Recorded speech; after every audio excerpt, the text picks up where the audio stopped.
Capítulo 2, tercera parte. La gratitud no es, en general, una virtud en la que yo crea. Y me parecería equivocado exigirla de un niño. No me asombra, por lo tanto, gran cosa la total ingratitud que yo mismo demostré por entonces con respecto a Max Demian. Hoy en día, creo firmemente que si Demian no me hubiera liberado de las garras de Cromer, yo habría salido de ellas enfermo y corrompido para toda la vida. Ya por entonces veía yo en esta liberación el mayor acontecimiento de mi joven existencia, pero al libertador mismo lo eché a un lado en cuanto hubo realizado el milagro. Ya he dicho que esta ingratitud no me parece extraña. Lo singular es la falta de curiosidad que demostré en aquella ocasión. ¿Cómo pude seguir viviendo tan tranquilamente un solo día sin tratar de acercarme más a los misterios con los que Demian me había puesto en contacto? ¿Cómo pude refrenar el deseo de oír algo más sobre Caín, sobre Cromer y sobre el arte de leer el pensamiento? Es apenas comprensible y, sin embargo, es así. Me vi de repente libre de las redes infernales que me tenían preso. Vi de nuevo ante mí el mundo claro y risueño, y dejé de sufrir los accesos de terror y las palpitaciones que me ahogaban. El maleficio había sido roto. Yo no era ya un condenado sometido a infinitas torturas, sino de nuevo un vulgar colegial, como siempre. Mi naturaleza procuró recobrar lo más rápidamente posible el equilibrio y la serenidad, y para conseguirlo se esforzó sobre todo en alejar de sí todo lo amenazador y todo lo repulsivo, olvidándolo. Toda la larga historia de mi culpa y de mis terrores escapó con maravillosa rapidez de mi memoria, sin dejar aparentemente en ella cicatrices ni huellas ningunas.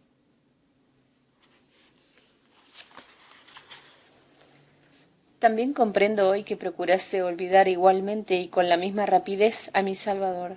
Al abandonar el valle de lágrimas de mi condenación y escapar al terrible yugo de Cromer, huí con todos los instintos y todas las fuerzas de mi alma maltrecha, a refugiarme allí donde antes me había sentido feliz y contento. Retorné al paraíso perdido que volvió a abrirme sus puertas, al luminoso mundo parental, a mis hermanas, al aroma de la pureza, a la bondad de Abel, agradable a los ojos de Dios. Ya al mismo día de mi breve conversación con Demian, cuando por fin quedé completamente convencido de haber recobrado mi libertad, sin que fueran de temer nuevas amenazas, hice lo que tantas veces y con tanta ansia había deseado. Confesé. Me llegué a mi madre y le enseñé la hucha violentada y llena de fichas en lugar de monedas, y le conté cómo mi propia culpa me había tenido mucho tiempo encadenado a un malvado que se complacía en torturarme. Mi madre no llegó a comprenderlo todo, pero vio la hucha, vio mis ojos cambiados, oyó mi voz cambiada y sintió que había sanado, y le era devuelto. Comenzó entonces para mí, invadido por elevados sentimientos, la fiesta de mi nueva acogida en el hogar, la vuelta del hijo pródigo. Mi madre me condujo a la presencia de mi padre y tuve que repetirle la historia entre preguntas y exclamaciones de asombro. Mis padres me acariciaron y respiraron libremente después de una larga opresión. Todo era maravilloso. Todo sucedía como en los cuentos, todo se resolvía en una dulcísima armonía. En esta armonía me refugié apasionadamente. No me saciaba de comprobar que poseía de nuevo la paz y la confianza de mis padres. Me convertí en un muchacho modelo, apegado al hogar, y a la hora de los rezos entonaba los viejos himnos amados con toda la nueva emoción de un converso, del hombre a quien acaban de serle perdonadas todas sus culpas. Y sin embargo, no era esta la conducta que hubiera debido seguir. Surge ya aquí la única explicación verdadera de mi olvidadiza ingratitud para con Demian. Era a él a quien hubiera debido confesarme. Esta confesión, menos decorativa y conmovedora, hubiera sido más fructífera para mí, pero yo me así con todas mis raíces a mi antiguo mundo paradisíaco. Había vuelto a él y había sido benignamente acogido, y Demian no pertenecía a él en modo alguno, no encajaba en él. Aunque muy distintamente era, como Cromer, un corruptor, también él me enlazaba con el otro mundo, con el mundo perverso y sombrío del que yo no quería volver a saber nada. No podía ni quería abandonar a Abel y contribuir a glorificar a Caín en el momento preciso en que yo mismo había vuelto a ser un Abel. Hasta aquí el proceso exterior. El interior hubo de ser el siguiente. Yo me había salvado de las manos de Cromer y de las del demonio, pero no por mi propio esfuerzo.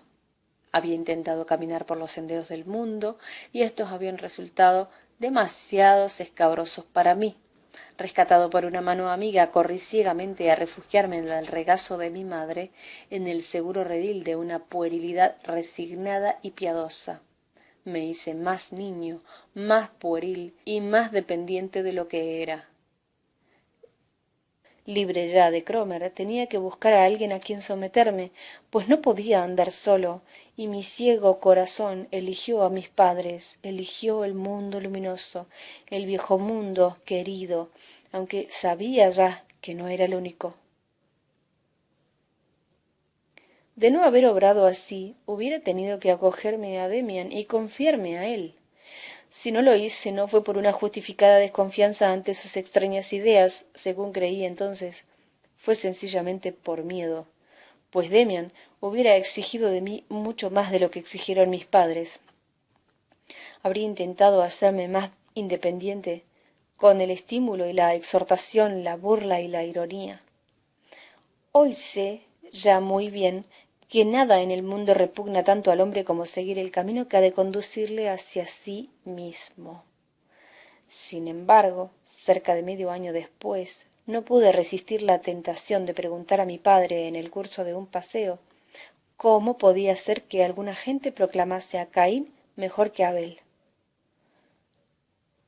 Muy asombrado me explicó que aquella doctrina carecía de novedad, había surgido ya en los primeros tiempos del cristianismo y había sido sostenida por varias sectas, la de los caínitas entre ellas.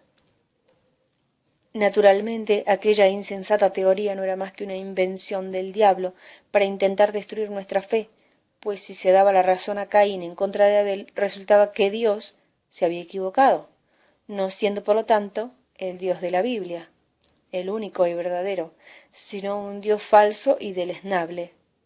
Los caínitas habían sostenido y predicado efectivamente algo semejante, pero esta herejía había desaparecido de la humanidad hacía ya mucho tiempo, y mi padre extrañaba que un condiscípulo mío hubiese llegado a saber algo de ella. De todos modos me exhortaba seriamente a alejar de mí tales ideas.